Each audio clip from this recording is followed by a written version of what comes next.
Yeah, it's the Monday Morning Show. Episode, I had it 305 maybe? Yeah, I think, or 6, 5, 4, 3, 2, 1. The show is on. We're live. This is Blathering Live. I'm Ken Napzok. You can call in. I want to hear from you today. Why? Because I don't have a ton planned for tonight's show. And you know what? Not even producer Steve has stuff planned. And he's the producerist of the producers. So we definitely want you to call in. But we do want to take your sinful confessions. Have you sinned this week? Is your sin in need of some repentance? Or at least an explanation? You let me know, okay, my friends? You let me know. The Ox is here. Apocalyptic Raw is here. Narcolepsy. Alan Smithy's asking for some dirty comedy. I'll explain that in a second. Don't forget, speaking of comedy, as I put the photo up top, but if you're down to San Diego for San Diego Comic-Con this year, Thursday, July 23rd, 7 p.m. at the Yellow Door, or as I used to say as a kid, the Lello Door, 6th Street, Gaslamp. Great night of comedy, headlined by Jen Sturgeon and Mark Ellis. They're calling it a pop culture comedy night. And I'll be there doing some pop culture. Pop culture. Jared already super chatting, saying for the tacos. It's also gifting channel memberships. That means, and so does James Holmes. He's gifting channel memberships. So you got to call in tonight, friends. Call in tonight. Let's go ahead and get back to Firefox and bring producer Steve into the show. Since switching to Firefox, my equipment's been working great. Things have been good. I changed my lighting tonight because my Loom Cube is dying in a weird way. So I was like, let's just flip on the overhead lights and look like a little bit more like a doctor's office because I have been happy with my studio, Steve. And I just took 2 naps today, and here we are on a Thursday.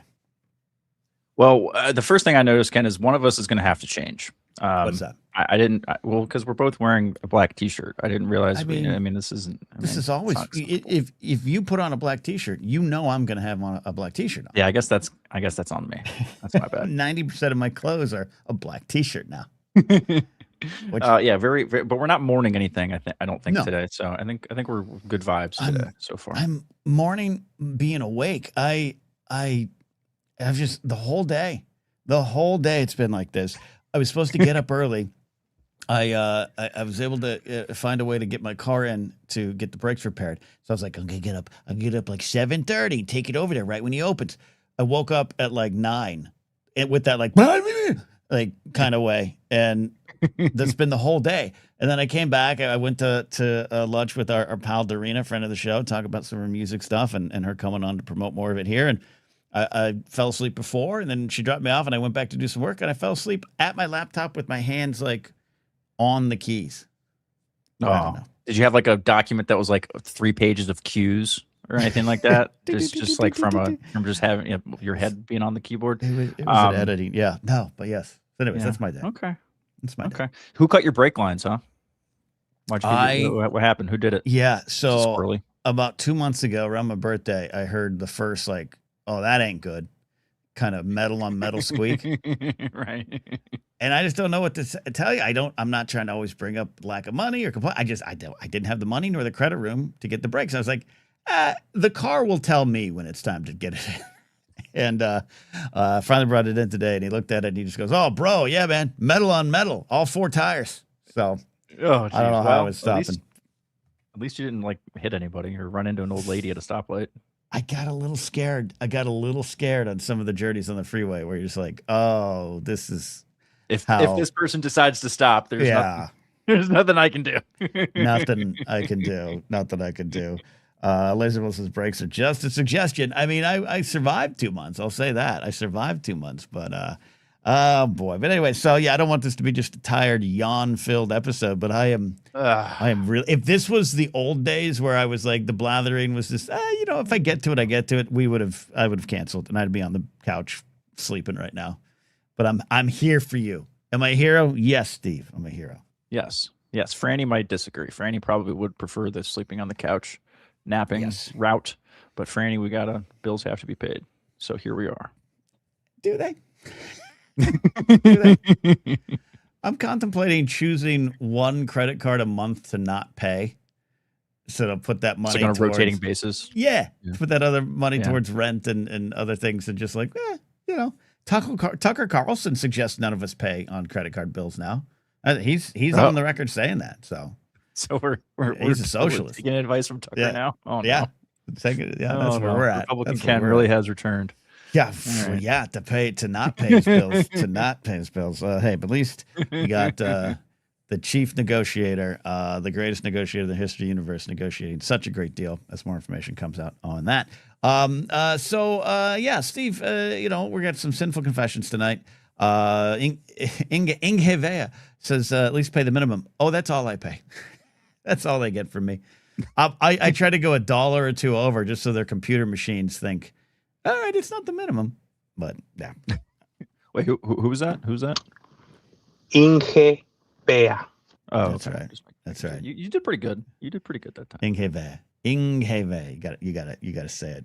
Yeah, I guess fast. Yeah. I got to get that. All right. Yeah. So anyways, that's my life, Steve. How's your life? We're all fine here now. How are you? Yeah, I was gonna say the same thing. Living the dream, as my one buddy, one of my good friends says. Ken, we're living the dream. I'm just work's just kicking my ass lately on my personal life, so I'm just really tired at the end of days. I haven't been able to do like any gaming streams in like a long time, so I feel bad for all the folks the 8 people who tune into those. I'm just so damn tired at the end of the night. I'm like, I don't want to talk for 2 more hours. I just want to sit here. Yeah, you'll fall asleep right there. Look at I'm yawning now. Exactly. You made me yawn. Yeah. Maybe. Right. But I had a dream. I talked about that. I had a dream that I fell asleep during a gaming stream, like while I had like Jared like in a call or whatever like that. And I realized I had fallen asleep at my desk just like, an hour after it had happened or whatever. And so it just totally screwed with my brain. So I'm like, I don't even go near it if I think I'm even a little bit sleepy. Jared says you're dreaming about me. Yeah, absolutely. We are, Jared. We are, Jared. You're lucky I remembered that dream. Yeah, seriously. So one of the main topics, I wanted to get to this tonight, Stephen. It's a comedy chat, but it's really, I wanted to ask all of you. I could have put a poll up, but all right. So obviously the UFC Freedom 250 event takes place, and we talked on Sunday. We talked a little bit about this Monday. Mm-hmm. And, everyone's favorite milquetoast comedian, Nate Bargatze, is not only seen there, but photos come out of him with Cheryl Hines, RFK Jr. I think there's some other ones with some other politicians of ill repute. And now there's this whole firestorm around him. And I it is what it is. He's someone who said, I'm not political, apolitical, and this is a pretty political place to show up. Even if you take him on face value of I'm just a fan of UFC, like I actually can think I think that's probably what his thought process was, because he just is blind to everything else. You know what I mean? I think he's probably actually surprised this happened because he doesn't pick up on what actually it meant to show up. You know what I mean? Does that make sense? He's so out of it in his own plane of existence. And I'm just going to a UFC event with some friends of mine who are part of the administration, whatever. And then it doesn't register until now, is my thought on that. I find it hard to believe that like a dude from a religious family from Tennessee, I think it is. I just think this is and that's not to say it's a bad thing. I'm just saying I just don't think it's a big surprise that he has conservative leanings, and that's why he probably didn't even think twice about this being a bad look. But I would just feel like after all the hoopla about, Brett Michaels dropping out of all people and all sorts of other like the bad mojo around this leading up to it. I mean, if you thought the whole, hey, I'm just a UFC fan excuse was going to work, like, we're not dumb, man. You know what I mean? Like we're kind of, it sounds a little bleeding heart, but we're a little past the whole, like, oh, I don't pay attention to the news or politics or anything like that. Like I'm a little over the, just the feigned ignorance and all that. There is that. I think you get to a certain level and you're not in it, right? You're not in it, which is weird. I could say that about actors. Like I've said this before. I think there's some actors involved, or at least when they started to get involved and officially were announced as part of the new Harry Potter cast, had no real clue what was going on behind that. I really believe that, because if you're rich, successful, not on social media, you hire a team to manage it, you're going to miss a lot of that. But it's harder for me to accept a comic whose job is to observe, right? But you can still get to a level of it. But anyways, this isn't about that. It just spawned this conversation. Yeah. It spawned this conversation of a lot of people said, well, I always knew, not for what you said. He's from Tennessee, generally associated with conservatives. He's got a religious, not only background, I think active, and that might, doesn't always guarantee that you're a conservative, but it definitely leads you there most of the time if you're guessing. It's not that. They were like, I always knew he was because he's a clean comic. And it started this whole conversation this week that I was stumbling into online. I didn't partake because why would you do that? Of clean versus dirty. And a lot of people are like, I just don't trust clean comics. And so I wanted to come to talk, but I wanted to come to all of you, anyone in chat, anyone who wants to call and chat about it, about what's that dividing line? Do you not trust clean comics either? Do you like the dirt? What is dirty? So when you hear that, Steve, what's your gut reaction? Yeah, that's what I wanted to ask is what is clean, what is dirty? Because my first gut reaction is clean is like, I don't know, like the dude who did the puppets maybe, and Jeff Dunham. Yeah, sure, Jeff Dunham. I don't mean to reduce him to the puppet, just that's what I remember. It's been a while. No. And then dirty, I think of like Bob Saget and like Carlin and like some of like that older stuff. So I don't. That's what that comes to me, but I this is a really interesting like concept to me because I didn't even that didn't even cross my mind as like, oh, he's a clean comic, so that's kind of like where that vibe comes from, like that. I personally didn't really know too much about this guy other than the George Washington skit, so that's just my ignorance. But I totally see. We gotta wake you up, man. But I see there was another yawn that snuck out there. I see where that like comes from, but I am interested in kind of like what that line is for people. But I think it's just like a style thing, you know what I mean? Like I think if sometimes you're in the mood for chicken, sometimes you're in the mood for beef, and I think those are just kind of two. Sometimes the clean comedy guy is funny and fun. That's what you want, or not. Because I don't think it's correct or fair to simply say, oh, all clean comics are going to lean this way. Because there's a big difference between having the ability to work clean, which is valuable, versus a comic that some people feel Bargatze is, which is, shucks, I'm clean, I don't curse, I just, everyone buys sneakers and I'm just joking about all that stuff, and that should be suspicious. And I actually understand that. Remember, I sometimes get grouchy. I mean this completely with no disrespect or no discounting the journeys of those who choose to not drink alcohol for whatever reason. I mean that seriously because I got friends in my life who are alcoholics and have cut it out. If some have made it because it's just health. But I sometimes, if you're like, I don't drink, I sometimes like, I don't know if I trust you, right? I want to know why.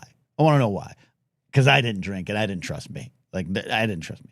But I don't think that's fair to say to comics because like someone like Gaffigan is very, I think I wouldn't call him progressive, but publicly liberal, right? But he just chooses to work in a medium that has a mass appeal. And then that's the follow-up question to you, Steve, and all the people in the audience. Why is dirty not appealing on a mass level? Where does that come from? The Bible?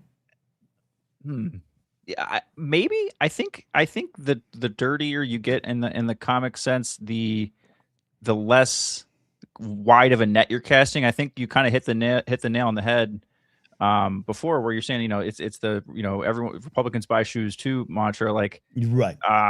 So yeah, I don't know. That's interesting. I haven't really thought of it that way before. I think the varying degrees of, I think of like, okay, going to a comic site, I think it's like a good like date thing, right? Like if you're going to go on a date with someone, do you want to go to a comic who's going to be like making you both feel super uncomfortable sitting next to each other for the next like 30 minutes because they're just like super vulgar, or like someone who's like a little more lighthearted, like that's going to make jokes about like, your job or just like random ass shit that's not super sexual or over the top or that kind of thing. So I think that's part of it.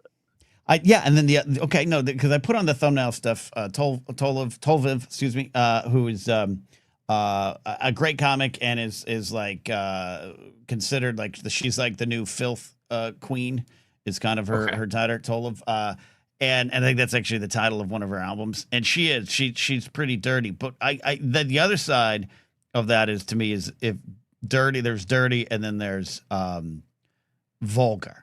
And I think vulgar, I think when people hear dirty, they think vulgar. And dirty isn't always vulgar. That's what I thought.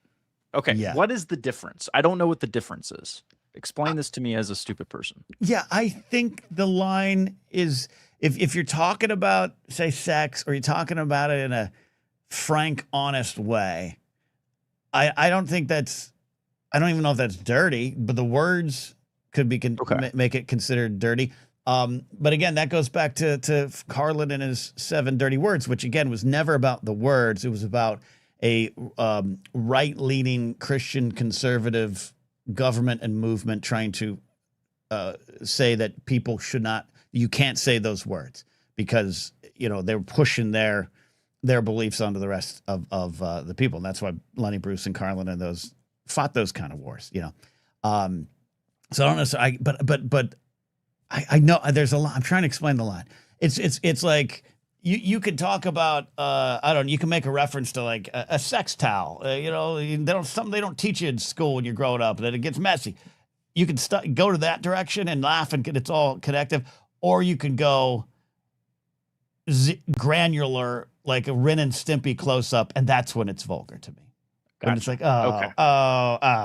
okay, gotcha. Okay, because my first thinking was it was a word base. Like there was a line that was like, okay, if you use like these 3 to 5 words, that's in the dirty range. But if you use this, that, and the other word, now we've crossed the Rubicon into vulgar. Yeah, it's close to me because I think I've been called a bit of a dirty comic by the club that most time books me, and that's why I'm not on a lot of the main shows anymore or hosting for Leno, because we don't do that. His crowd, and I'm not saying that's wrong. I'm just like, well, then why are we worried about that? If the blue hairs in the back are like, he said horny, that's not dirty to me. That's honest. And a stupid word. Anyways, I don't know. Anyone out there have an answer? I want to know. I want to know the line. And then I wish I could work clean, because that's how you make money. Well, we could work on that. We can, maybe this, you know, you can. Okay, so here's comedy booker Jeff May, who also has a great channel called Jeff Has Cool Cards. You all should check it out. It is the non-ASMR version of my channel, Sports Card ASMR. You should go to Jeff Has Cool Cards if you just want a guy open up cards. Jeff says, I have a rule on my show that's essentially no graphic sexual material, and try to avoid saying fuck, which usually Jeff is the first to blow by. Even his opening set, he usually drops an F-bomb accidentally. And I agree that, yeah, no graphic sexual material. And that's not Jeff. Jeff runs a great comedy show in a toy shop, in a toy store, and a memorabilia shop that is still open to the public when the show's going. So you're going to have a 10-year-old walk in, and maybe they don't need to be hearing, and then I stuck it in. Yeah, I get that. And I got no, and I'm not. I don't have any problem with comics who only wear clean. They usually make more of the money. That is being TV ready. I just think maybe the issue I have is, why is that still a problem in 2026? A little cursing, a little sex talk. Why are we pearl clutching over that? If you're not a 10-year-old in a toy shop watching a thing. I don't know. Maybe I'm just thinking out loud, Steve. Steve, this is not a great topic because no one really cares. That's fine. Well, I mean, it's funny that actually, just to piggyback on that really quick, it's funny that we do still care so much, because it's not like the kids are watching the Good Morning America where you might have, you know, your 5-minute bit where you like say something you weren't supposed to, or you know what I mean? Like the kids aren't watching TV anymore anyway. So can't we just, like, you know, it's Adult Swim at this point anyways. Can't we just let it fly at this point? Yeah. Like, who cares? Like they're all on YouTube anyway. So what are we doing? Yeah, and I think there's such thing as being crass. I definitely know there's a line. I definitely know that, like, sometimes I've been offered some gig. One of my friends was like, hey, I got a potential gig. It's like at a winery at like 3:00 on a Saturday. I'm like, I ain't your guy. Like, I ain't the guy. Like, I am not guy. I'm not. Yeah. And Jeff said it right there. Knowing how to be clean on request is actually a huge skill, whether or not I think it's lame. Yeah. That is absolutely. You got to know those limitations. But I just, on the flip, I just know it was just really weird for me in the Nate Bargatze discourse to have all the people be like, well, I've always not trusted him because he works clean. And like, I just, a lot of the dirtier comics that, you know, quote unquote, are probably just as bad politically, if not worse, than him. But anyways, and that's not to excuse Bargatze showing up at UFC Freedom 250. So anyways, come out and see my show. I'm on Shed Sturger and Mark Ellis's comedy show, where I'm a little worried that I'm going to be dirty, Steve. I'm a little worried. Well, I'm as long as worried. you're advertising it that way, you're not subverting expectations or shocking people. So that's okay. Okay. All right. Thank you all for answering those questions. You got me through it. I'm just trying to solve some stuff here. Sure. See, old hand says, right, give me a good aristocrats joke. The more vulgar, the better. I can't form all syllables today. Am I just dying slowly? My neck pain also came back today, Steve. It's just been a day. Oh no. Yeah. Well, was your headboard fully inflated? Like that might cause structural integrity. Yes, sir. It was. Yes, sir. It was. All right. Just making sure. Just making sure. I did look up the cost of like an actual mattress and a bed frame at like an IKEA. What's the bottom basement version I could get? Yeah. Oh, and it's still now like $600 total. Yeah. I don't got that. Yeah. Yeah. No, I mean, inflate a bed it is. Should we take some calls? Let's do it. All right. I got questions. Phone lines are hot. We don't get a call from this person often. Let's bring her on. Mandalorian Jedi, aka Scarlet Wolf, calling in today. Let's see what we got. Oh, I got to make sure the right thing is there. All right, Mandalorian Jedi, how are you? Hi, can you guys hear me okay? We can hear you. How are you? Okay, good. I am not calling about anything to do with comedy. That's fair. I've been thinking about since we watched Three Musketeers, and Steve always says, come in with an idea. So here's my idea for our next movie watch along. I have 3 categories and 4 choices. So for drama, The Outsiders, because it's my favorite book from when I was a child.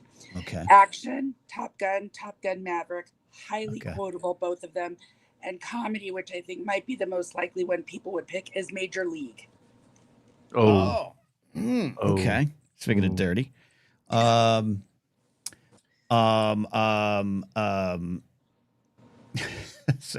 I got a super chat from Jeff. Why don't you try to be cleaner to get more gigs? What Jeff, you first. Okay, of those choices, I have seen one of the films. What have you seen, Steve? Major League. That's the only one you've seen, right? Major League. Yeah. Major League. That's the one I would vote for. Also, Strawn Sheen lineage here, or the whole. We have like a degrees of degrees of how these watch lines have been going. Yeah. So I'd go Major League there. True. Yeah. You never saw Top Gun? I've never seen Top Gun. I've seen Top Gun Maverick on on an airplane. Someone was watching it, and I just kept next to over. Yeah. Kept looking over. It's the Val Kilmer scene. That's touching. Yeah. Oh, okay. Oh, hey, Jennifer Connelly. Yeah. I was not allowed to see Top Gun, and I am quoting here. Not surprising. There's open mouth kissing in it. You're not seeing it. Ooh. Well, that not goes back to your violence. I get it. What's that, Mandalorian? Blowing people up with fighter jets. That goes back to your upbringing. I get it.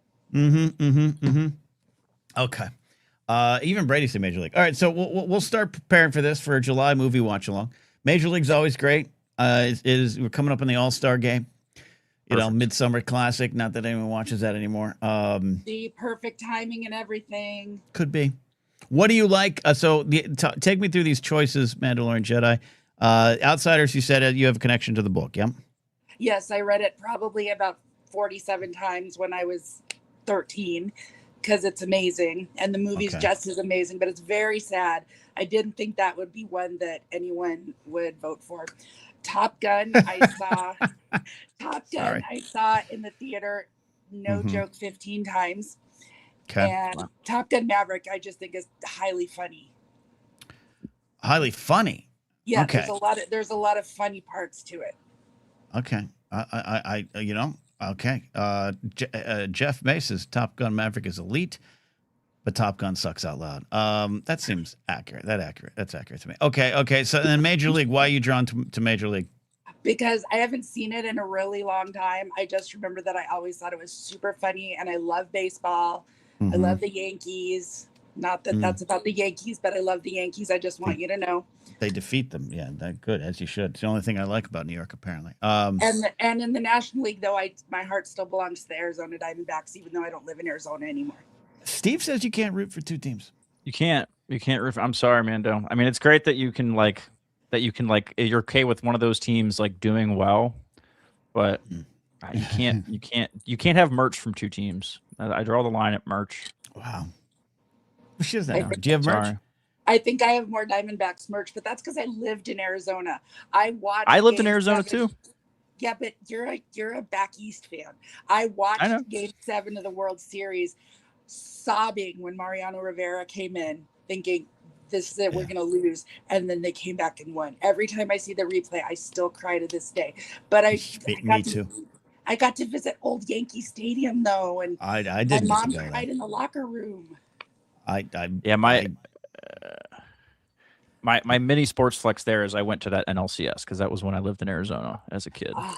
We couldn't pony up for World Series tickets, but I went to that NLCS. You Kurt got to Schilling, Randy Johnson. I loved that 2001 Diamondbacks World Series team, but I would never say I'm a Diamondbacks fan or root for them. I was just a kid when the local team won the World Series, so it was a big deal. Tony Womack, Luis Gonzalez, Craig Counsell, Byung-Young Kim. That team was amazing. The team was amazing. Every kid back then did the Craig Counsell batting stance where the ball batted over their head. Every single kid. Yeah, that's good. All right.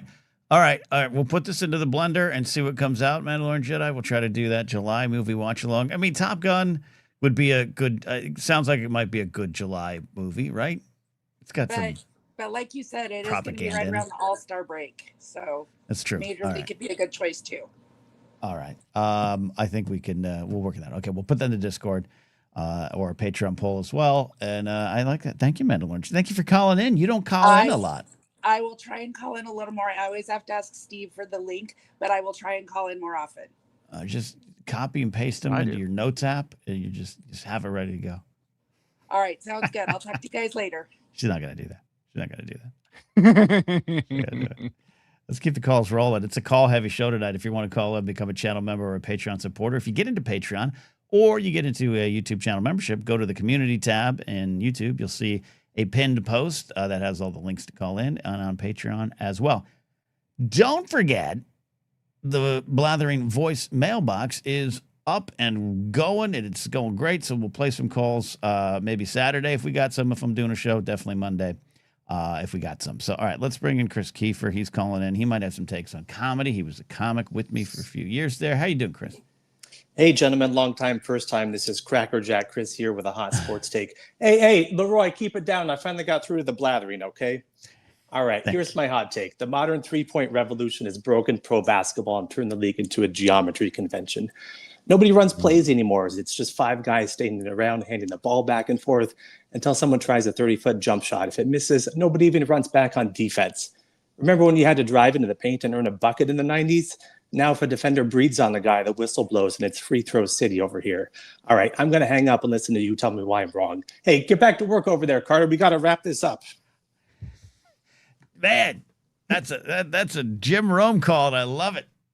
The only thing that was missing was a car horn somewhere in the background. That's all. Like just somewhere, like it's like someone yelling, like a car horn, just like going by, like the something outside. You like the sounds of outside. I got to be like, tomorrow when you pick up the fish wrap, I got to start dropping all the Rome terms. All right, so translate that for me? Translate for me, Steve. Yeah, the three-pointer has ruined basketball. He's saying Steph Curry and the Golden State Warriors ruined basketball when they figured out that 3 points is worth more than 2 and that it's worth it to, on a fast break. Klay Thompson broke the NBA when on a fast break, he decided to pull up and take a three instead of doing a dunk. That was in like 2013, 2014. Okay. Ever since then, the sport's been broken and everyone just takes threes all the time. And so Chris is upset about this. And this is very true. Now the other teams do it too. The Boston Celtics won a championship just a few years ago, shooting a bazillion threes. It killed them this year because you live by the three, you die by the three. Sometimes you just don't make any shots and you lose. So yeah, that's what he's talking about. So the geometry of the game has just changed in that they don't run plays. The pick and roll, pick and pop kind of game is dead. And defense is not as valuable as it used to be. The big man isn't as valuable as it used to be. They all just shoot now. So, okay. By the way, there you go. That's your sportsy take. This was Chris's penance from last week's sin when he had to make a good call. He did great. He did great. His sin has been absolved. Okay, so obviously I don't watch basketball as much as y'all do. And Brady says this is a reason why it's good the Knicks won this year. Are they kind of playing a little differently? Whether or not you agree with that, Steve, is that what he means? The Knicks are playing a little differently? Yeah, the Knicks aren't as 3-point heavy as other I mean, every team has kind of started to do this just because it's kind of like football where it's like if you don't do the thing, you're going to get passed up. Really, you're going to get passed by. Like no one's running the wing T anymore, Ken, because it's not going to work. You know what I mean? So it's kind of like in that sense. But there are still teams that do it like Boston, Golden State. Still, like those teams are like literally just shoot almost nothing but threes, right? Like they shoot a bazillion threes a game, and it's just not fun to watch. But then you have people like in Oklahoma City where Shai Gilgeous-Alexander, who just won his second MVP.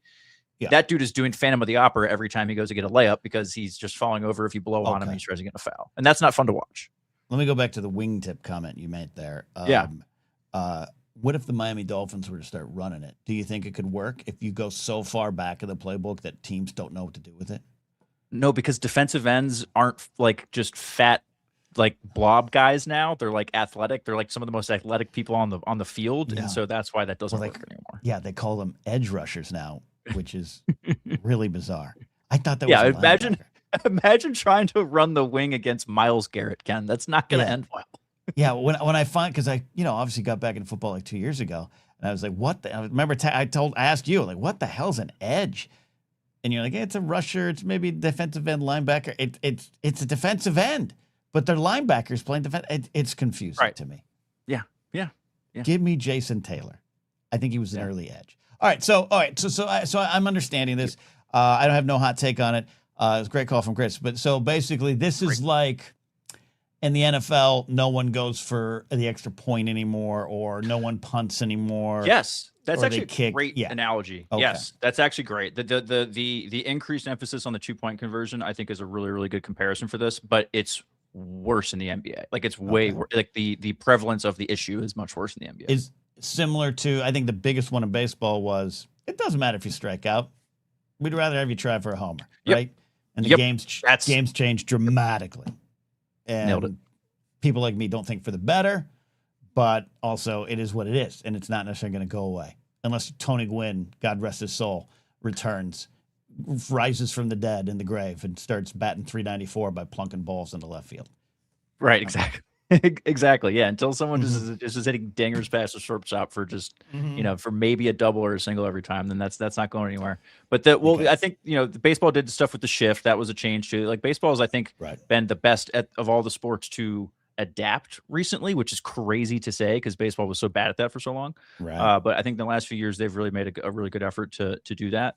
I think this is I blame the nerds. I blame the nerds. I blame the money ball. I blame the analytics. I blame the sabermetrics and all that stuff. All the pencil pushers that got smart, that never actually played the game, never put their fingers in the dirt, Ken, and decided that they knew everything about sports. They scienced up the game, right? Yeah. Damn nerds. I get it. It's I've talked before a major leaguer about this, and he's like, yeah, it's good for us. It helps us analyze what we do better. But even you're starting to see some players push against it, right? I don't love him. He's kind of an interesting, problematic cat. But Manny Machado has a couple interviews has been like, oh, these goddamn numbers. Just play the game. Right. All right. So, but basketball.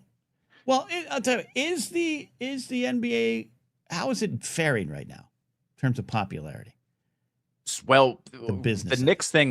The Knicks thing very well have saved the NBA from a mainstream standpoint because the Knicks are the most mainstream team after, I guess, maybe the Lakers. Like, I guess you could say they're tied as far as just being like pop culture relevant. And the Knicks, the fact that the Knicks are that recognizable and pop culture relevant after not being any good since I've been born is pretty remarkable. That's not fair. They went to the finals in '99, but that's huge for basketball. I think this is because this year, if you had asked me that question, Ken, if you had asked me that question in March, I would have said the vibes are bad, Ken. The vibes are real bad. And then the Knicks took the country by storm. Team of destiny, heart, all that kind of stuff. People fell in love with this team. And like Ray said in the chat, they had Game 5 was the highest rated finals game since Michael Jordan played. So you're conceding some points to them over the Knicks thing. You got to be careful there. Oh, I mean, there's no doubt. Just because I don't like it personally doesn't mean I'm ignorant to reality. Yeah. I just don't like it. I hate the Knicks. Yeah. It's fair to hate the Knicks. Hate the Knicks. And why is Wemby that's the 7'4" kid, right?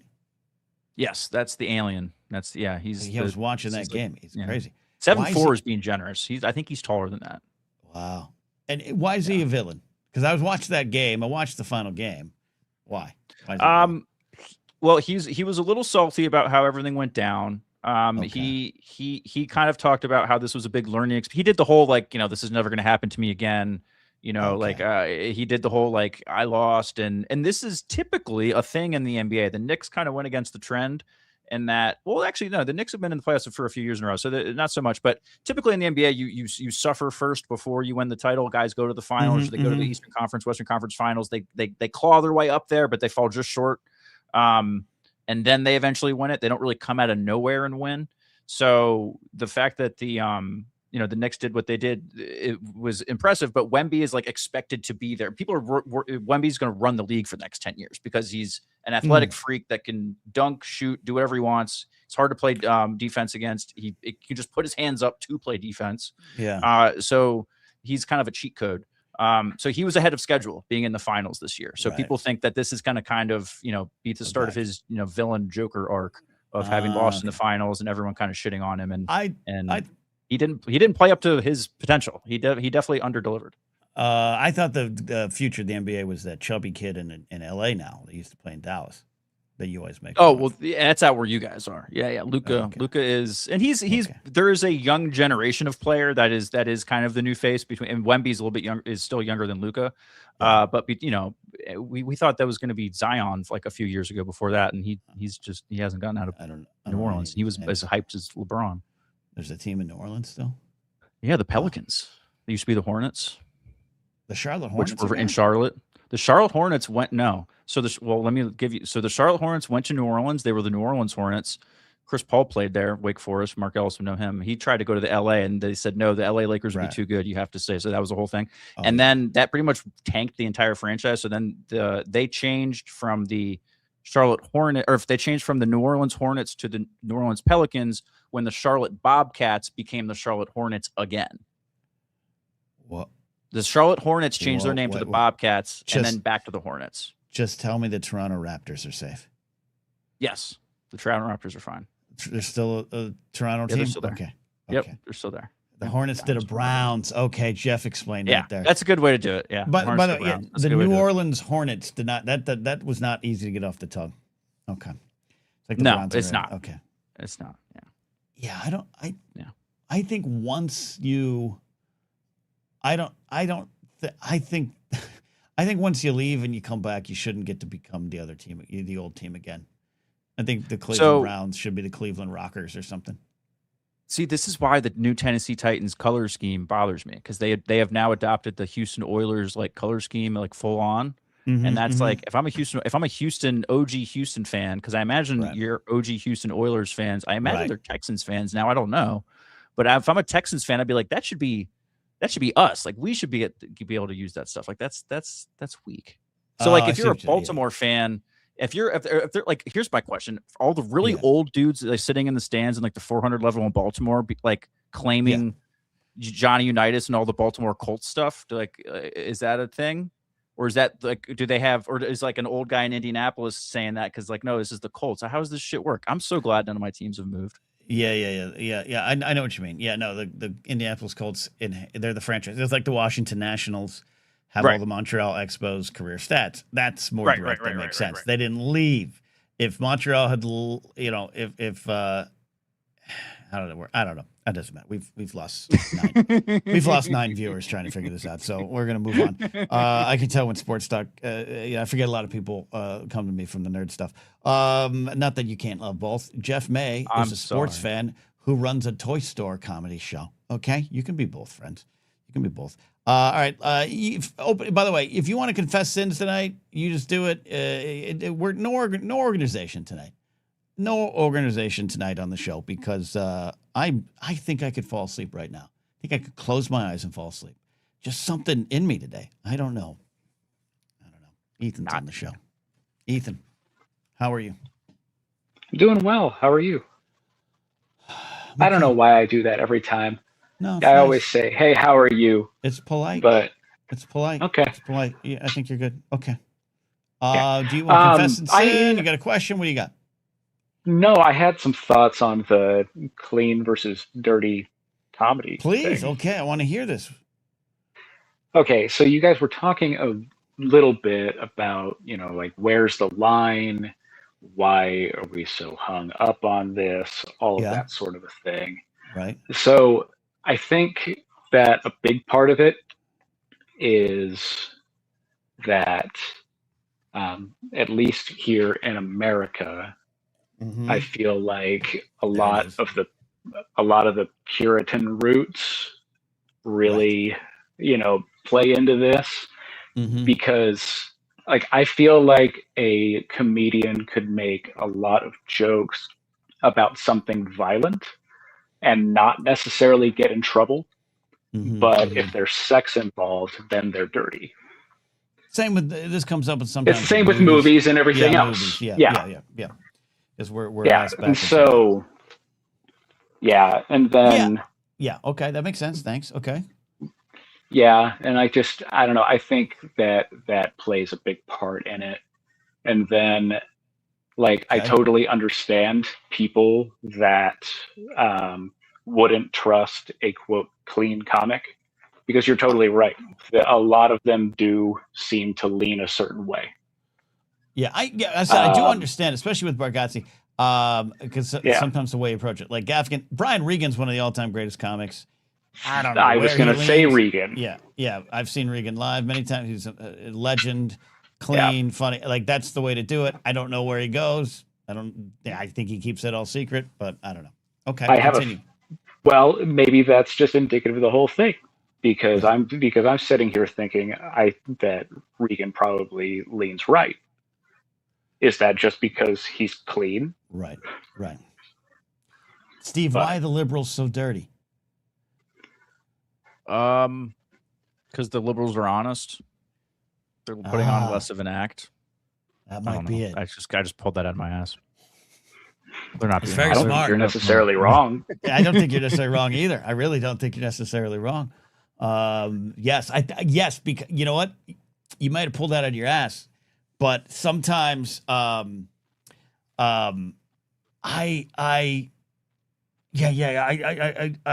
think sometimes when I'm talking about stuff, I'm not just talking about, hey, so I was banging over here. I'm talking about sexual situations, the loss of my virginity, and how I'm being more honest about what actually was happening. That's what I do feel. But yet I get told you kind of dirty. Like what? Sorry. What do you mean? Dirty. Yeah. Well, to that point, I feel like a lot of comics that do kind of either lean right or are clean do kind of put on a character. I mean, if you think about, I wouldn't necessarily call him clean because he gets into some topics, or at least used to. But Jeff Foxworthy in the 90s, like that's like kind of a whole shtick, right? You might be a redneck. Later the Cable Guy, Bill Engvall, all of that's kind of shtick. And I don't know. Hey, I asked because you guys are the audience. This is what I like. Alan Smith says conservatives are dirty in private when they think no one is watching. Jeff, I feel very sorry for my friend Jeff May today, who just must be bored at home watching my show because he's got a better life than I do. Jeff says Jackie Cation opens for Regan, regularly. She's a good litmus test, and that's good. Jackie, one of the best comics working today, but also very outspoken progressive lefty, and might say something about Regan there too. So that's a good one. That's a good test there too. Brady asked a great question. Is Steve Martin considered a clean comic? I would say yes. That's interesting. But yes. But if you go back to his routines and his albums and his performances, not always. He just didn't maybe use the words that would get him called clean. But he talked about sex and stuff. So yes, from a certain point of view. To a whole generation, though, he's the dad in Cheaper by the Dozen and the dude in the Pink Panther. And I think that just in the same way that like Snoop Dogg is now somehow able to have like children's books going from what he was in the 90s. I think people can change. And I think that's just an example of your brand being able to change in that way. I I think there's also something like there's a little bit of the Cosby of it all. Ooh, I said the name. I will say one of the funniest comics of all time, and one of the reasons I started pursuing comedy was him and a show. But had some very, look back, some very problematic and, shall I say, material that would later prove to be evidence, I think, for future actions or actions he was taking. But he was clean, but also had was like kind of gatekeepery about what you could do or say as a comic, right? So very much like attacking people he deemed dirty. Jerry Seinfeld is a clean comic. But I think you could look at now who he is and maybe learn more about it. So I think that's part of it too. Ethan, this is spectacular stuff, though. Yeah, hopefully I added something to the conversation. I don't know. You did. You did. I really did. But I guess one last thing. So I feel like as a quote clean comic, there are certain swears you can say, but certain swears you can't say. What like can you say? I think you can say ass, you can say hell, you could say damn, but you couldn't say fuck. Man, what So fun! PG-13. Where's the fun of that? Yeah, I don't think Ethan's well, wrong. I don't disagree with you. It's not as fun, but yeah, I don't think you're wrong. And I'm somebody who grew up in a pretty Christian household and everything else. And like I grew up liking stand-up comedy, and it's funny because I realized after a while, you know what? It's funnier when they swear. I absolutely, because Seinfeld's and if you need to rely on swearing, you're not going to. And I understand that to a degree. I really do. Sure. I'm not just trying to play both sides, but I also, absolutely, dropping an F-bomb is at the right time is just kind of fucking hilarious. And I was kept from cursing. Like I was, one of my friends said a swear word. We were playing in the front yard of my house, and he said a swear word, and I was like in second grade. My mom came rushing out and like put a finger in his face and was like, "Don't you say those words around my kid. He's gonna start saying those words." And it was, now the F word comes out of my mouth every fucking 2 seconds in my real life. So there you go. Yeah. There you go, well, parents. Something that you said there is very true. It's not necessarily that they swore, it's that they swore at the right time. Right. Yeah. Because like just somebody streaming just a bunch of expletives for no reason isn't as funny as just and I think Jeff placed F-bomb. Yeah, Jeff who must not have his pants on, who just is home with nothing to do. Jeff, I don't do this show with pants on. Yeah, last week I did a show with no pants on. The other part is most comics when they're starting out are almost problematically work blue. As they grow, the reliance on cursing wanes. Yeah, and that's true too. That's why I brought up the vulgar and crass. I think there is sometimes like you're not knowing how to. There's nothing behind the joke, right? What are you trying to say with the bit? Even if you're dirty, what are you trying to say with it? You're almost trying to shock somebody into laughing instead of actually like saying I don't something have I don't about, I don't have it's not the greatest bit, but I'm not going to be doing it as much as I already turned 50. But I had this little run I was doing I was very surprised to be turning 50 and still be horny as fuck, and maybe that might got me called dirty at Flappers. But the joke wasn't about I'm still horny. The joke was that's because we were raised in America to think that your sexuality had to be bottled off and shipped out after a certain age. And it was a joke. It was a joke about, to my surprise, I can still be a normal person with needs and desires, not have to ship it all off because I'm 50 now. Was the greatest bit ever? No. Was it the most poignant bit ever? No. But at least I had a reason to get up on stage and say I'm still horny as fuck. So I don't know. And my opinion doesn't matter for much, but I've heard you say that joke before, and I thought it was funny for those reasons. Thank you, Ethan. I appreciate you. Just saying.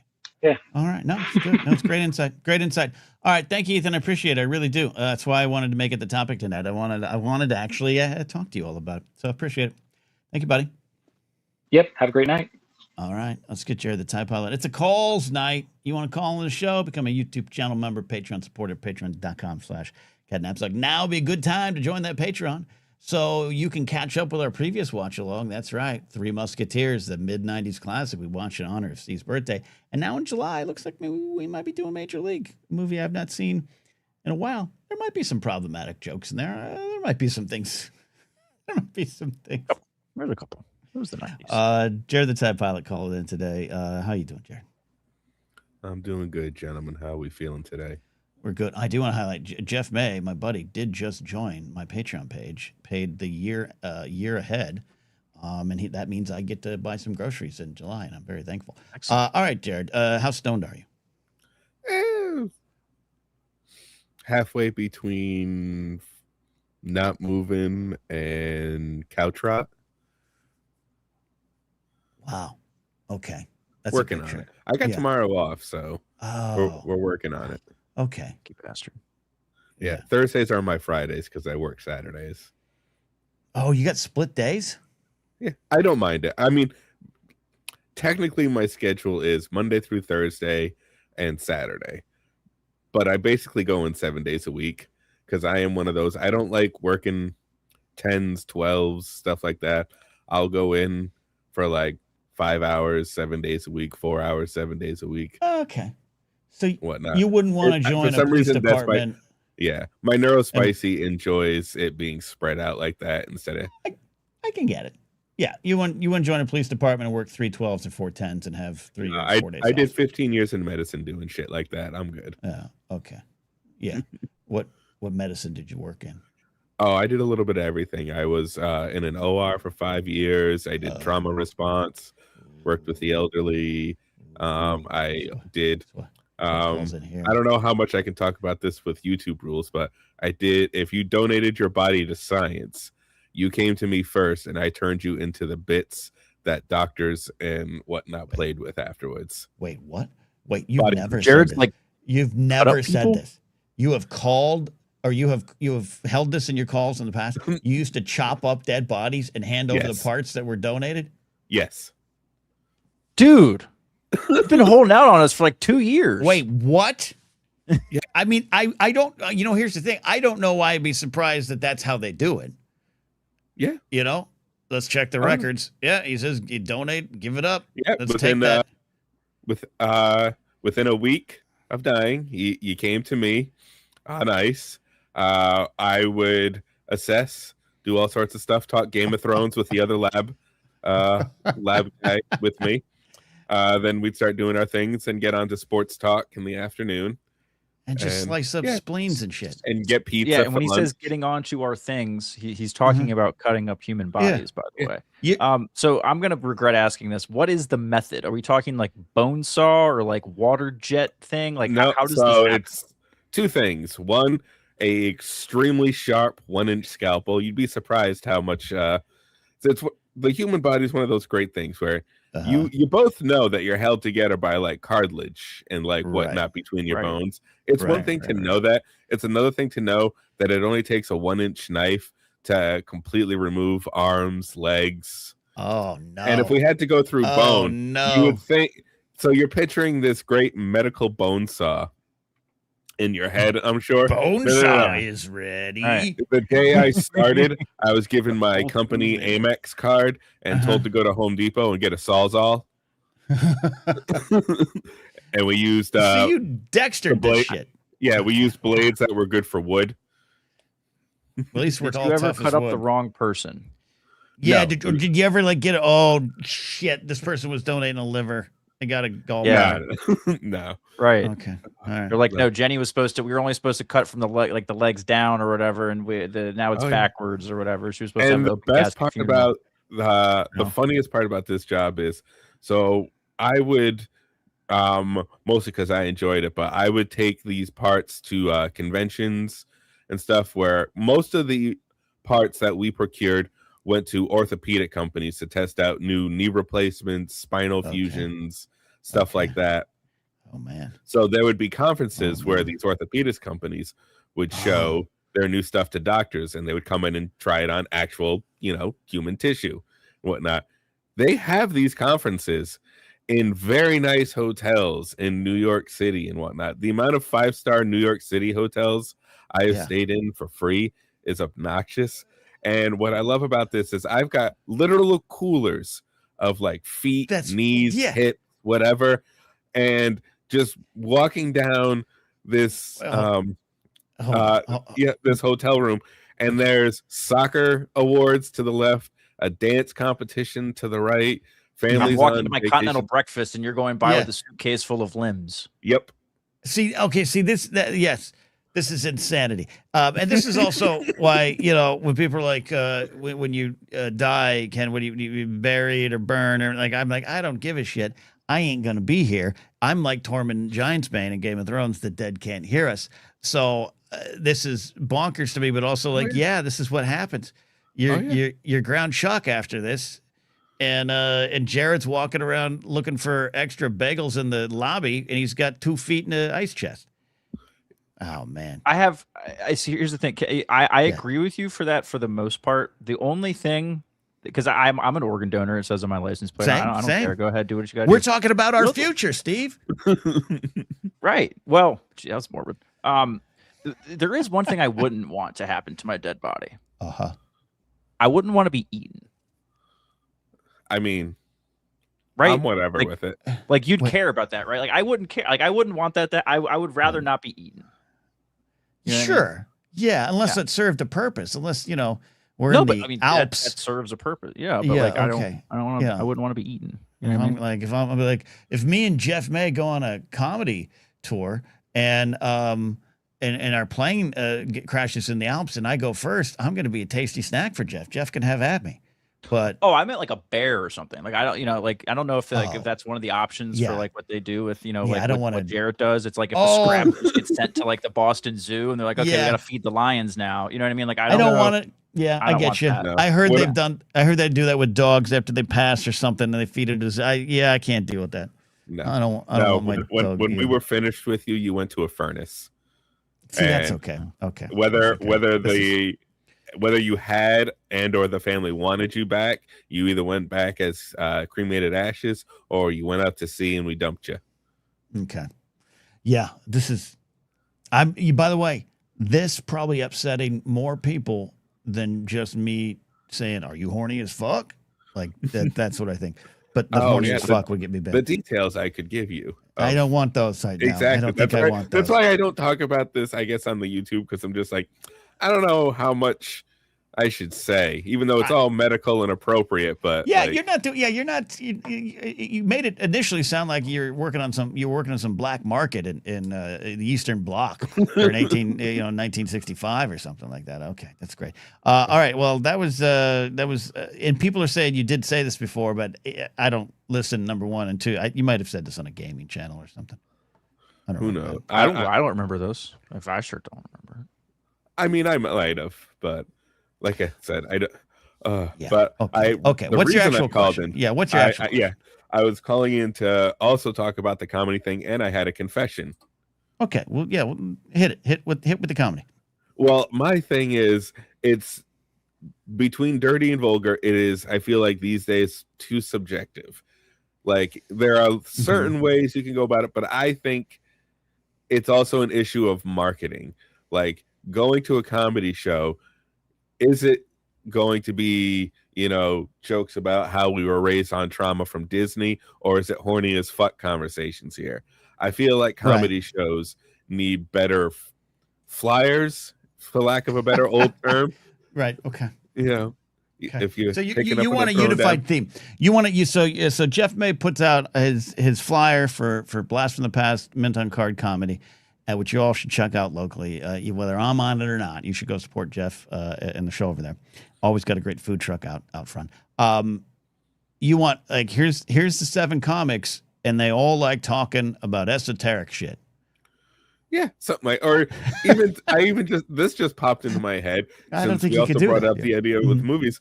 Let's throw the old rating system on there. This is a PG-13 show. This is a rated R show. This is an NC-17 show. Okay.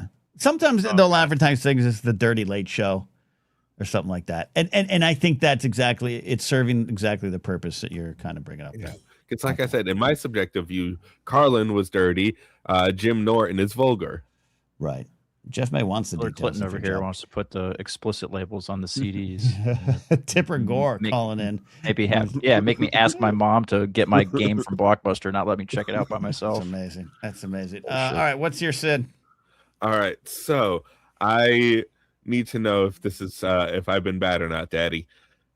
A friend, good friend of mine, one of his wee youngins is turning 8 this month, and I have been invited to an 8-year-old's birthday party, which of course I said in the moment, yeah, sure, great, love to come see the family, whatnot. And in my head, I'm like, I have zero desire, and I will find a way out of this 8-year-old's birthday party. So I'm assuming the sin is lying, and am I wrong for building up hope? Okay. Okay. I'm fascinated with this because I too get invited to some parties of my friends' kids, and I love my friends, and I enjoy their kids and glad they have them. But as you all know, I just despise the family structure and the nuclear family and paying attention to your children. So I don't want to go to your party. But I feel as though if I don't, I'm the asshole. I'm the asshole. So I lie and I go. And then I take their food. Jared, is that you in the same spot? I mean, it's been a minute because I don't have a lot of friends, especially with younger kids. Like a lot of my friends were the teen parents. So, you know, their kids are in fucking college now, and it makes me feel really old. Okay. You had a lot of friends in high school with kids, as you said? It was kind of a thing. I had like 4 or 5 friends have kids by senior year. No judgment, and let's make sure the men take responsibility for what they did just as actually more than anyone else. Okay. Steve, where do you think the sin is? I like Vulcan Nerd. Just imagine Jared shows up to a party and like, hey kids, who wants to see a femur? I think. Oh, you'd be the star. Yeah. I'm totally against children's birthday party, like making adults go to children's birthday parties. The only people that should be obligated to attend children's birthday parties are the other 8-year-old friends of that child, and it is on those parents. You brought that hell upon yourself to host a birthday party. The lives of my child are now in your hands for the next 2 hours. This is on you, man. This is why you should do the parties at the Chuck E. Cheese or the movie theater or wherever, where you can contain them in a 4-squared room and not have to worry about losing anything or whatever. No, man, don't go to kids' birthday parties. That's bullshit. I don't like it. I appreciate Steve's parental honesty here. I think you're honest that you have 2 kids that you're going to have and will be throwing birthday parties for, but you're not going to go to your drinking buddies and be like, hey, why don't you come over Saturday? We got a quiche and we got some carrot cake, and I hired 2 singers that are in primary colors, one with a tambourine. They're going to sing to the kids.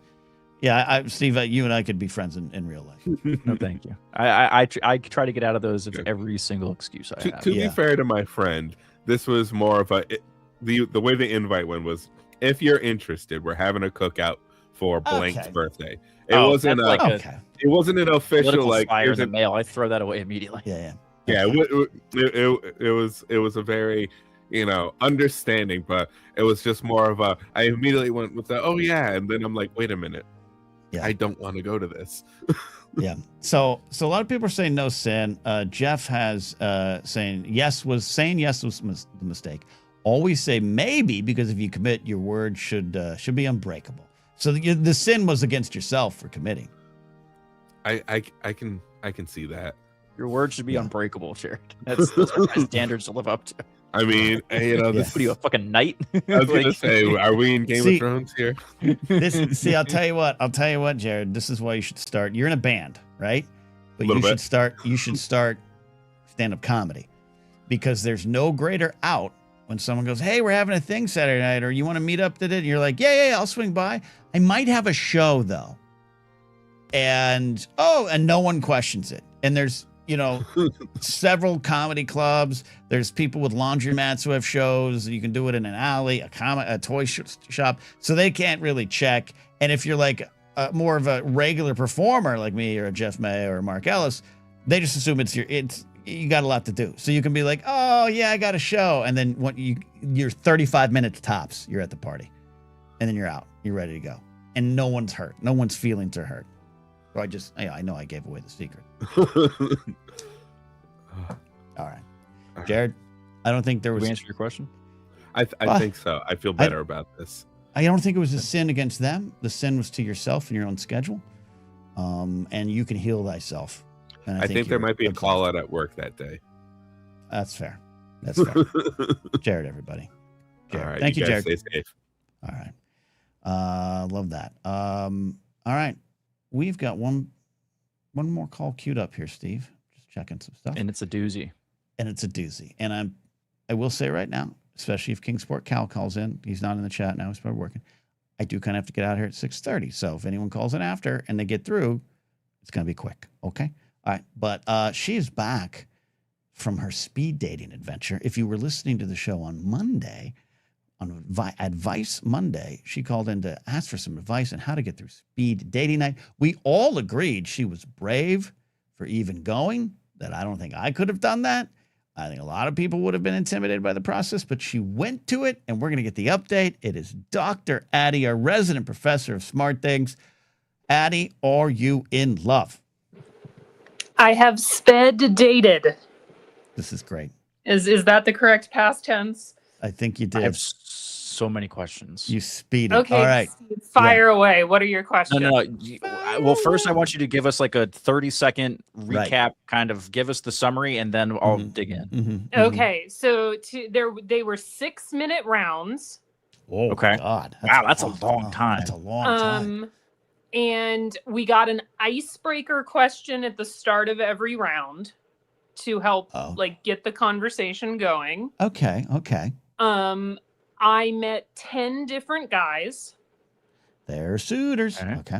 And I picked 5 of them as potential matches. Wow. That's a 50% batting average there. 500 batting average. Yeah. Wow. Okay. Damn. Okay. Yeah. Jedi Gothic on Twitch. Been waiting to hear about this. Addie, people been waiting here. So, okay. So we got we got the basics. We got 6-minute rounds. They provide you with the starter question. Addie had the ability, or did, meet 10 possible suitors. He's bona fide and says 5 of 10 potential matches. Addie, more details. How are we doing? I'm doing good. I'm first of all, I am quite proud of myself. You should be. I definitely woke up this morning, and it was one of those mornings where I woke up tired, and I was like, damn, I have to go to work, and then I have to go to a thing tonight. Why am I doing this? And you're thinking, I should become a stand-up comic and just tell people I got a show. Okay.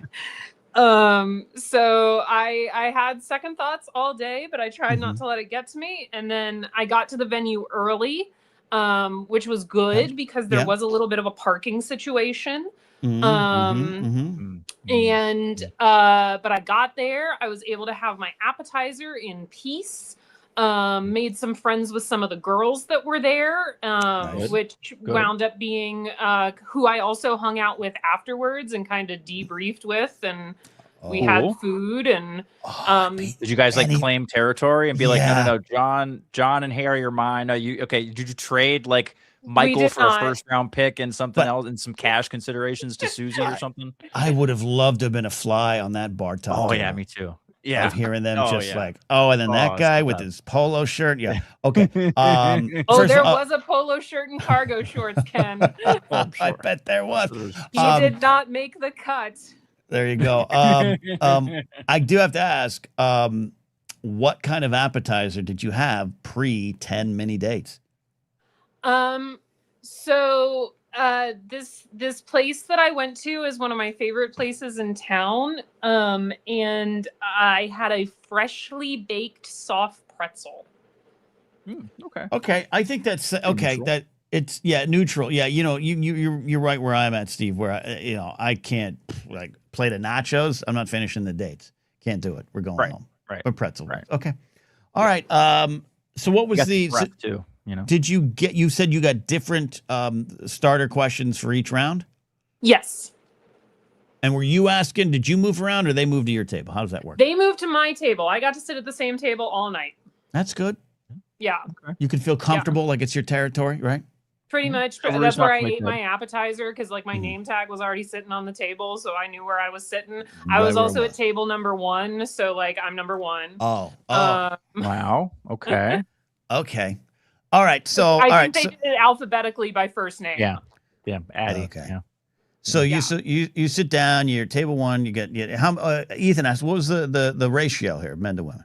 I think we were only off by 1 or 2. I think there were 1 or 2 guys who sat at a table that didn't have a girl at it every round. So what do you do for those 6 minutes? Like what? I'm just picturing a dude just like, Wemby is kind of I mean, the bar was playing the World Cup. They might have just watched the game. Watch the game. They're probably saying, "What am I doing here?" Yeah. Okay. That's good. All right. So take us, Addie, to the first. You sit down. It's about to begin. There's an air horn that blows off or whatever, and you got a starter question. Take us through the first interaction. So the first interaction was good. First interaction actually started before the round began because his name tag was at my table. Cheater. And he was very nice. He was definitely in my top 2 by the end of the night. He was a software engineer. Love it. And just seemed like a really nice guy. Our starter question was, what is something that you could talk about forever and like you're really knowledgeable about and you could just like talk all day and not run out of things to say? He said Pokemon. Okay. And because I wasn't thinking clearly of what the obvious answer is, which is either Tay-Tay or Disney, I said Star Wars for some reason. Oh, that could be a party air because but it's a good test of what kind of person he is. Yeah. He did then ask me if I've seen the new Dune movies because George Lucas was apparently a Dune fan. Yeah, there's a lot of it's not as much as people want to connect, but yes, there's a lot of connection. Careful, Addie. You're gonna have to start paying for this soon. Yeah. I didn't mean to. Yeah. Okay. So, and that changed every round, everything. All right. So what were your nerves like? When did you start getting comfortable? I was nervous, honestly, until about, I think, 5 minutes before it started, because I got there like a half an hour early. I was the first person there. Right. And I wasn't impressed with the first guys who walked in, if I'm being perfectly honest. Mm-hmm. So I was a little worried that what was I in for? With some of them. It'd be a good confidence booster, though. You got to take that with the glass half full, right? Like, because that's what I would be nervous about. I would be nervous that I would be like in the bottom third of the attractiveness of the people there. But if I'm like looking around at the crop and thinking to myself, oh, I'm better looking than half the people here, then I'd be on cloud 9 and all full of shit and be able to be all full of ego and have no problem talking to 10 different people. Yeah. Okay. And I think it helped that the first conversation was a good conversation. Okay. So you ask the opening question and then it's free form. You get to go where you want to go. Yeah. Yeah. Okay. And we had already, like I said, we'd already been talking before that opening question started. So we'd already gotten through well, what do you do? What do you do? Yeah. Okay. Yeah. Okay. I don't like that. This guy got extra time, Ken. I don't like that. He stoppage time. Yeah. He got stoppage time. That's why stoppage time is horrendous. Okay, but it's all right. So I'm not. We don't need to go through every guy here, but all right. So the first one, you're feeling good. Changes you said 5 of 10. So 10 men, 5 are on your list. Walk us through this list. We got number 1 down. So honestly, a lot of them were different kinds of engineers. It was very strange. A lot of well-educated men tonight, which I am not going to sneeze at because they're hard to come by. Better than the opposite, right? Yes, very much better than the opposite. So I would say I think 4 out of the 5 are some form of engineer, and then the last one is an elementary school music teacher. Oh, that's cute. That's cute. All right, so you pick 4 engineers, 1 elementary school kid. So four of them have money and 1 of them's poor. So that's good to know too. Yeah. But he was really nice. He actually was in part of the group that stayed and was chatting afterwards. So I got extra time with him too. So what was, again, not of the 5 that you didn't pick, it's not a judgment on them. It's just the chemistry. It's everything about it. So I'm not making fun of them. what was the line of like what made you think, not line, but like what made you every time it worked, what was the key to it working? It just felt natural. And like I could continue like there were a few that, or there was at least one or two that like I was kind of like, is the bell gonna ring? Like, are we done yet? And like with the 5, it was like I would like to keep talking to you. It's a good sign. Okay. Very so good sign. Okay. Yeah. Okay. Steve, any questions thus far from you? Yeah, I want to fire away. So what's of the 5? What was the? Or actually, let's start with the 5 good ones. Let's knock out the 5 bad ones first. Yeah, of the 5 bad ones, what was the quickest disqualifier? When the icebreaker question was, what qualities do you look for in a potential partner that are hard to come by? And he told me that they better have thick skin because his family just like makes fun of people all the time. Oh yeah, okay, I agree with you. That's not. He was fun. also That's eating through our entire conversation. Oh, Nice. that's not good. Okay. Now, was he nervously eating or just was like? And what was he eating? He was eating the pub food that they serve at this place. Was it a like pretzel? Was it nachos? Like, Yeah, I think it was another pretzel. I think it's Okay. I think that's an error on his part, Steve, an unforced error because you got 6 minutes. Don't eat. He was chompers. also the polo shirt and cargo shorts guy. I could have guessed that. I could have guessed that. Okay. So wait a minute. So what were the software engineers wearing? Just jeans and a t-shirt? Because I can't imagine. I've never seen a software engineer in anything else. I honestly didn't notice. I didn't notice what he walked up wearing. Wow. Okay. Because you know why? Because all Addie could hear was Dreamweaver. I believe we can make it through the night. Okay. Next. What was next the worst one. question anyone asked you that wasn't like a written down one? Oh gosh. No offensive questions. No over the no. Right. Over Did time. anything give you the ick or anything like that? Yeah. The ick. No, I didn't get. There was one who I may have still marked him as a match, but I am curious. There's a potential that his voting record is going to be a deal breaker. Sure. What clued you into that? Was it his red hat or the American flag lapel? He said he worked for the government. Oh no. M16 pin Ken. And he didn't. He said something at one point, and I couldn't tell if that was like meant to be a good or bad thing. I got you. Yeah. Well, if he's still around, I mean, they've purged all the sensible people at this point. So if he still works for the federal government, then he's probably a toady. So you got to find, you got to find out what he's doing there. All right, and for those that are just joining, Dr. Addie's here, our regular science contributor and longtime community member, went on a speed date night tonight. This is hot off the presses.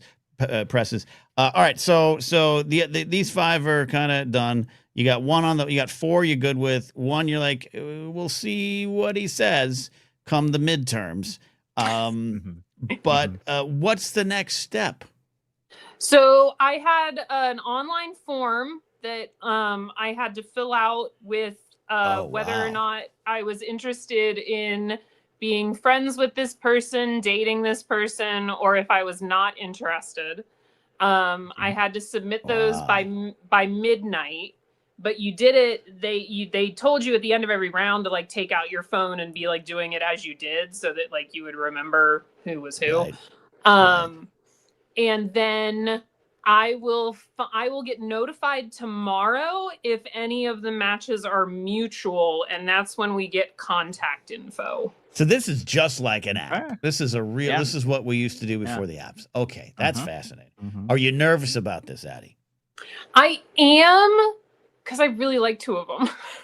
I was going to say, the next question was, of the 5, like, who are you actually hoping matches with you? Because, there's like, whenever you're deciding between 2, you sit down, it's like, do I want to play Fortnite or Red Dead Redemption? And you're like, you really want to play one of them, but you start the other one just because you think that's what you want to play. And then 5 minutes in, you're like, shit, I really want to be playing Red Dead right now. So which was that for you, Addie? Like, is it, who tell me about these 2 guys? It is the software engineer and the elementary school music teacher. Oh, the elementary school music teacher made the cut. Oh, Yes, he I'm did. rooting for him now. I like think I'm that. rooting for him. Because that is two different choices, Steve. That is Right. that is two different choices. Okay. Also, yeah. elementary school music teacher has 2 kids. Okay. Okay, that's a Interesting. wrinkle. It's not a horrible thing, It's a wrinkle. obviously. It's a not wrinkle. just a wrinkle. It's just a It's a wrinkle. wrinkle. Not a deal breaker. It's a reality. Yeah. Okay. Yeah, it means that does mean he has even less money, though, unfortunately. So, that's true. yeah. Age range all the same, comparable? Yeah, there was an age range on the event. Oh, really? That I was already sort of in the upper whatever on. I am guessing elementary school music teacher is also in the upper category of, just based on he has 2 kids. But apparently if he went to high school with Jared, they could be in college now. So that's not necessarily That's true. Yeah, but that's true. he Yeah. also, and again, this is not an indicator because guys go prematurely gray all the time, but he did have quite a bit of salt and pepper that made me think he was older. Stressed. Okay. Yeah. And then I couldn't tell you how old the software engineer was. Okay. All right. So they don't go out much, so the sun's not really aging Steve, their skin. can you prepare a poll? Oh, sure. Okay. And the choices are software engineer, elementary school music teacher, and we're gonna get some information from Addie, and the audience is going to decide right now who their leading candidate is here. Addie, what of the software engineer, what's driving you to maybe that choice that you hope it works out? He was just really nice. Like it was a nice, easy conversation with him. It was very good. And like I said, that was the first one, so I was like maybe even a little more nervous than I would have been otherwise. But like he was very easy to talk to. Flowed. Okay, I like that. Okay, I like that. See good chemistry, in terms of conversational chemistry, which can be difficult sometimes. I like it. That makes sense. What's the leading factor with elementary school teacher? Honestly, elementary school teacher was the same. Like he was very easy to talk to. He seemed very nice. Like both of them were just very good vibes. And I'm very much like a gut check vibe person. Yeah. And I felt at ease. And like I said, like I got to talk to the software engineer a little bit more before. The group of girls that I was in, the elementary school teacher was still there, and he was like, mind if I come join you? And like he came and sat with us for a little while after. Like that's brave. It was good. It was good. That's brave because that's he's potentially witnessing some real intel being shared between you all about what because we absolutely were talking about men before he walked up. And then like 2 of us were sort of on the same page of like, we are going to change topics, and that's not what we were just talking about. And then the third one totally sold us out. Oh, what did she say? He was like, no, it's fine. Some of us are terrible. Okay. That was gonna be my advice to you, was if their lips are moving, they're lying. But so software engineer is leading 71% to 29%. If you're in chat now live, just put the number down, 1 or 2, and it will go. If you're watching on Twitch, I don't think the poll shows up there. Maybe it does. I don't know. Let me know. It might. Vote there. Yeah. Okay. So Jedi Gothic's on Twitch. He votes 1. I think people are voting 1 because of the money. I think honestly, because you've described them all very equally in a polite way, in a nice way. Their vibe is good. They don't give you the ick. Conversational chemistry. You feel safe and secure around them in a way. Now we got to get in the nitty gritty here. Which one was better dressed? Presented a better picture? Oh, they were dressed very differently. Okay. Go on. I would say that the software engineer was dressed a bit more conservatively, nice, like a business casual sort of deal, which is also what I went with. Yeah, no problem. Okay. And the elementary school music teacher had a very punk vibe. Oh, I like that. Okay, describe that. Describe that a little bit more. There were multiple rings on both hands. Earrings. Black t-shirt. Yeah. Okay. Yeah. I did not expect that. To be honest, it's a wrinkle. Yeah. Okay, so and business casual, totally appropriate, I would think. But what kind was it? This guy's read like a men's magazine on how to pick colors, or gone to a YouTube channel on how to cuff your pants right, or was it like are those shoulder are those elbow pads on there? Like what kind of conservative? Oh no. They fit. Fit is so important here. Fit's important. It was a very nice, I think, red, like collared shirt, but not like a long sleeve, like a short sleeve. Buttoned up, yeah. Yeah, and then might have been jeans. It's hard. We were sitting down. I wasn't exactly looking at the lower half. Hey yo. But did you want to? All right. See, I haven't voted yet here. And by the way, the nice thing is Addie can take both of them out on a date, or they can take her out on a date. Like there's no losing here, Steve. This is a win. Play the field. I'm intrigued by 2 being a punker and having personality in his clothing, knowing who he is in that regard. Music, he could probably play in a band. He could probably on weekends he's in like a pop punk cover band or something. You could take him to see Concept of a Plan. You could do that.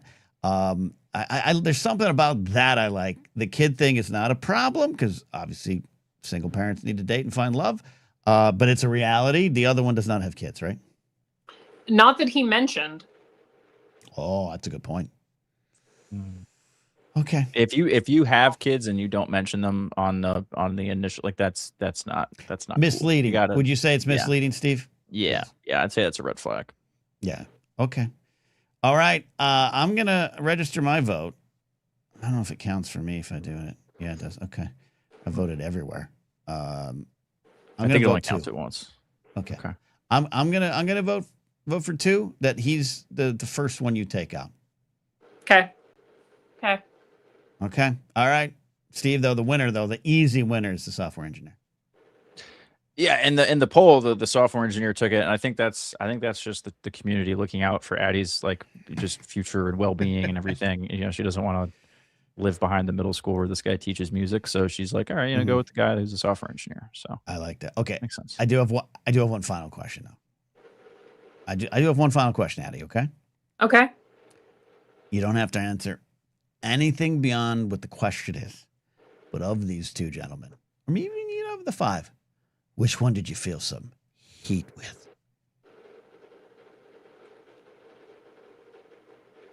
I don't think 6 minutes was long enough for that. Wow. Oh man, I thought she was gonna go be really clever there for a second, and I was so excited about the 6-minute joke, but that wasn't okay. Didn't go where I thought it was going. The fire did not start burning right away. Okay, I think that's probably normal answer. 6 minutes. If you can't rub some sticks together after 6 minutes and at least get some smoke, like come on, you know what I mean, right? Like I'm sorry. I've been out of the game for a while. You give me 6 minutes, I'm gonna get something out of you. I don't start any forest fires fast, so I get it. I like that. That was a good answer. Laser Wilson's a good answer. Okay. It's a very diplomatic answer. I get it. It is a diplomatic answer. I get it. Okay. Okay. All right, Addie. One day you will be old, Steve. One day you'll be old, Steve. I'm getting there. The Addie, this was great. I absolutely do think you should be proud of yourself. This is. It sounds like. Okay. It sounds like you had some fun. I did have fun.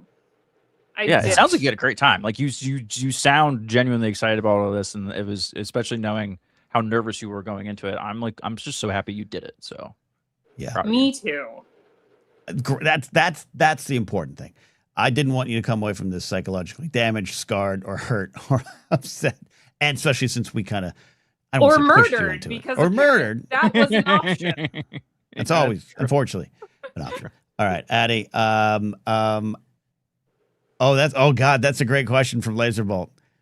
Which one would like the blathering more? I think the music teacher. Yeah, he would. Yeah, absolutely. That's my guy. That's my guy. Okay. All right, Addie, I really appreciate you letting us observe your life. It's fun. So hopefully some of these people match up, and you go out and get a little coffee or a little brunch, and we'll see where this goes. I think this is great. Yeah, I'm excited for tomorrow. We will see. We'll see what happens. That's when you get the answers? That's when I get the answers. Are we having a Saturday show? I'm trying to. I'm angling. I might have to be out, but we'll see. Okay. I'm trying to. So definitely, if not Saturday, Monday. Yes. All right. Thank you, Dr. Addie. Appreciate you. Good night, boys. Good night. We're almost out of here. The show has come to an end, but I think that, Steve, I got to tell you something. That couldn't have gone better. That couldn't have gone better for Dr. Addie. I'm not going to say I was worried or nervous, but we just didn't know what she was walking into. It could have been a disaster. She could have regretted it. She had a good time. I think that's a win. I'm blown away at my expectations. I was thinking on a good day, if she had like 2 matches or like two suitors from it that she liked, that she could kind of go with. The fact that she walked away with 5 is awesome. The fact that there was 10 to pick from is great. Right. So it sounds like they had good participation and everything. She had a good time. But yeah, man, would I love to be a fly on the wall with the girls table, the girls group after the thing is over, as they're all just trading war stories about did Jeremy do that weird thing? Did he ask you that weird question about like his pet fish, or how did that dude smell, like stuff like that? So that and if they're all fighting over one of them, you know what I mean? Like if they're all like, I really like so and so. Yeah, but did Carl eat the appetizers when he was talking to you too? Yes, he had potato wedges, and he wouldn't stop eating the potato wedges while I was talking to him. Good stuff. Good stuff. All right. You guys have been great. Thanks for support. Thanks for watching. Thanks to Jeff May for hanging out with us, too. If you haven't already, subscribed to Jeff Has Cool Cards or his other channel, Jeff Has Cool Friends. I've been on there, interview with me up there. San Diego Comic-Con, please come out and see the show. Jen Sturgeon, Mark Ellis, me, and others. July 23rd, right? I got to remember the date. What date is it? July 23rd, 7 p.m. at the Yellow Door. In San Diego Comic-Con at the Gaslamp District. Support, please, on Patreon, patreon.com/Napzok, or become a YouTube channel member. Use that voicemail box. Call into the show. That segment has been a lot of fun, and more on the way. So that is it, everybody. We'll see if we're here Saturday. That is up in the air. But right now, I'm getting out of here. Bye.